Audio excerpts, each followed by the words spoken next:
제가 간호학교에서 배웠던 책들과 저의 간호학교 경험에 대해 얘기해 보도록 하겠습니다.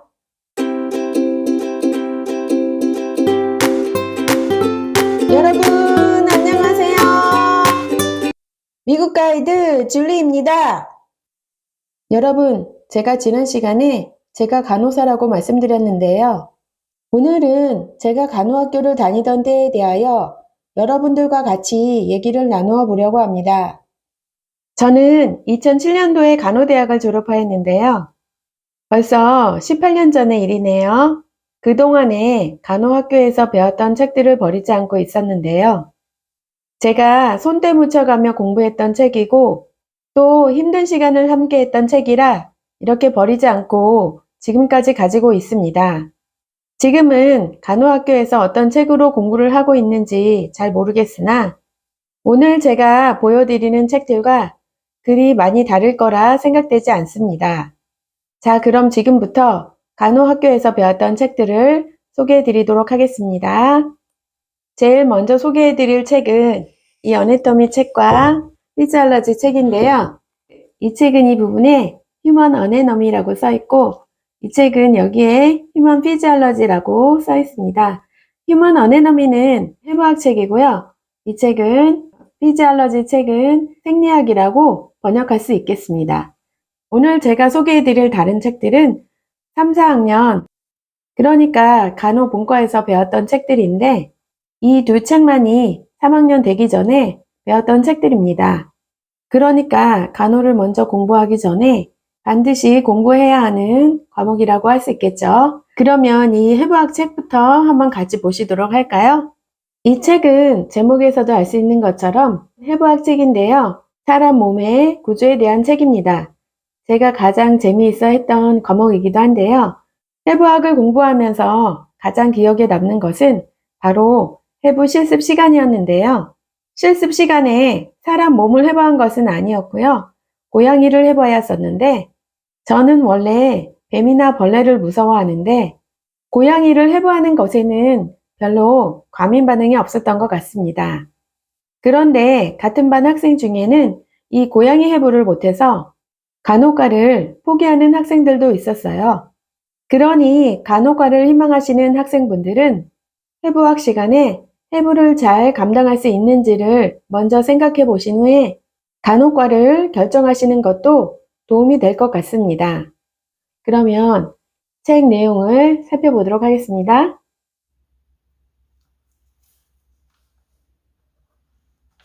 자, 그러면 책 내용을 살펴보자면 자, 이 페이지에서는 해부학의 용어와 인체의 구조에 대해 간단하게 설명하고 있습니다.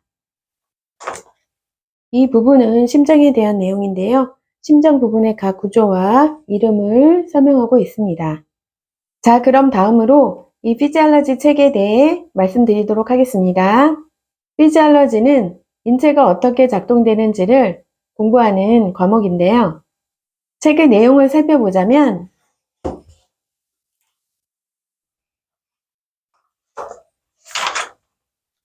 목차는 해부학 책과 거의 비슷합니다. 책의 내용을 간단히 살펴보자면 이 페이지는 신경이 어떻게 전달되는지에 대한 설명이고요. 이 페이지에서는 신경화학 물질이 신경 사이에서 어떻게 전달이 되는지를 설명해주고 있습니다. 이 부분은 몸에 염증이 생겼을 때 몸의 세포가 어떻게 반응하는지를 보여주고 있습니다. 자, 그럼 다음으로 간호과의 기본 백서라고 할 수 있는 책인데 이 책 이름은 Fundamentals of Nursing입니다. 간호사로서 환자를 어떻게 돌봐야 하는지에 대해 설명을 해놓은 책입니다. 책 내용을 같이 보도록 하겠습니다. 목차를 살펴보자면 유닛 1에서는 간호사의 직업에 대해 설명하고 있고요. 유닛 2에서는 간호사로서 환자를 어떻게 돌봐야 하는지, 아픈 상태를 어떻게 확인하는지, 그리고 환자를 어떻게 돌보고 기록하는지 설명하고 있습니다. 그리고 유닛 3에서는 간호사와 환자 사이에 의사소통을 어떻게 하는지, 그리고 환자를 질병에 대해 어떻게 가르치는지 설명하고 있고요. 그리고 유닛 4에서는 유아기부터 노인까지의 발달 시기에 따라 환자를 어떻게 돌봐야 하는지 설명하고 있습니다. 다음으로 메디컬 서지컬 너싱이라는 책인데요.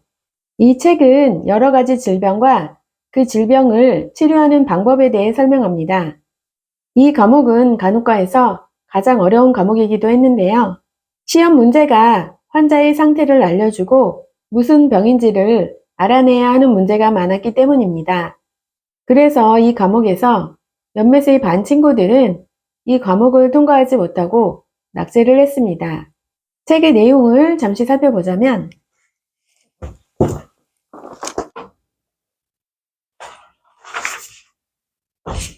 이 장에서는 암에 대한 설명을 하고 있는데요. 암이란 무엇이고 암을 어떻게 치료하는지에 대해 설명하고 있습니다. 다음으로는 인체를 진찰하는 방법에 대해서 배우는 과목인데요. 바로 이 책입니다. 책 이름이 Physical Examination and Health Assessment 이라고 되어 있는데요. 머리, 목, 눈, 귀, 코, 림프, 가슴과 배, 심장, 폐 등등 인체의 각 부분을 어떻게 진찰하는지 알려줍니다. 이 과목을 공부할 때 가장 기억에 남는 것은 실습을 할 때인데 교실에서 환자 마네킹을 침대에 놓고 진찰하는 과정을 시험 볼 때가 기억납니다.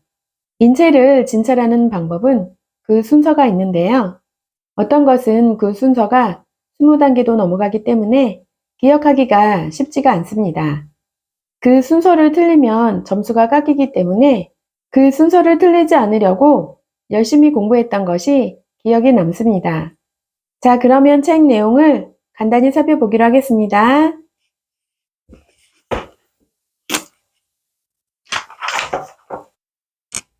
여기에서는 눈을 진찰하는 방법을 알려주고 있습니다.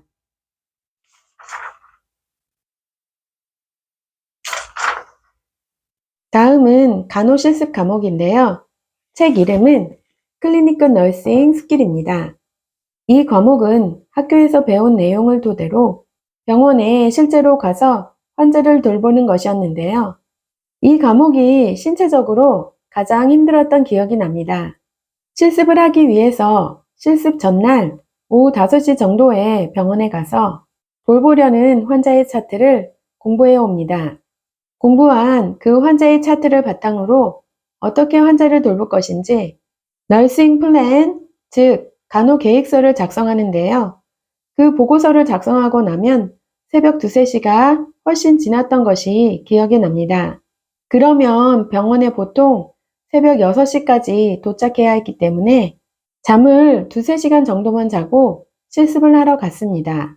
그래서 병원에서 실습이 있었던 날은 항상 피곤했던 기억이 납니다. 다음은 Nursing Care of Infants and Children이라는 책인데 이 과목에서는 아기와 어린이들이 걸릴 수 있는 질병과 그 치료 방법을 공부합니다.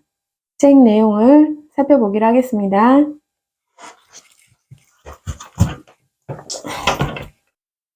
자, 이 장에서는 갓난 아기들의 질병에 대해 설명을 하고 있습니다. 다음의 세 과목은 전문 간호사 영역에 해당된다고 할 수 있겠는데요. 이 책 제목은 Maternal Newborn Nursing이라고 되어 있는데 이 과목에서는 산부인과 간호사가 알아야 하는 간호 지식에 대해서 공부합니다. 임신부터 출산, 그리고 영아를 돌보는 데 필요한 지식을 공부합니다. 책 내용을 같이 보도록 하겠습니다. 이 부분에서는 임신과 태아의 발달 과정을 설명하고 있습니다. 다음은 Psychiatric Mental Health Nursing이라는 책인데요. 한국말로는 정신간호라고 할 수 있겠습니다. 이 과목을 공부하면서 가장 기억에 남는 것은 정신병원에 실습을 하러 갈 때인데요. 병실이 아주 간소하고 깨끗했던 기억이 납니다. 환자가 병실에 어떤 물건이든 무기로 이용할 수 있기 때문에 병실에는 물건이 거의 없었습니다. 또한 언제 응급 상황이 발생할지 모르기 때문에 간호사와 그 직원들은 항상 응급 상황에 대비하고 있어야 했습니다. 다음으로는 커뮤니티 너싱인데요. 한국말로는 보건간호학이라고 번역할 수 있겠습니다. 이 과목에서도 가장 기억에 남는 것은 실습을 할 때였는데요. 가정 방문 실습을 했었는데 간호사가 혼자 사시는 분들을 방문하며 환자에게 약을 투여하고 환자를 돌보는 일이 인상적이었습니다. 오늘 소개해드릴 마지막 과목은 바로 이 책인데요. 파머칼라지 책입니다. 즉, 약에 대해 배우는 과목인데요. 정말 어려웠던 과목으로 기억에 남습니다. 이 과목은 99.9% 다 외우는 것이었는데요. 비슷한 약 이름이 아주 많은데 그 효과도 비슷해서 약 이름을 기억하기가 정말 어려웠습니다. 이 과목은 두뇌의 기억력 한계를 테스트하는 과목이다 라고 말씀을 드려도 과언이 아닐 것 같습니다. 책 내용을 잠시 살펴보면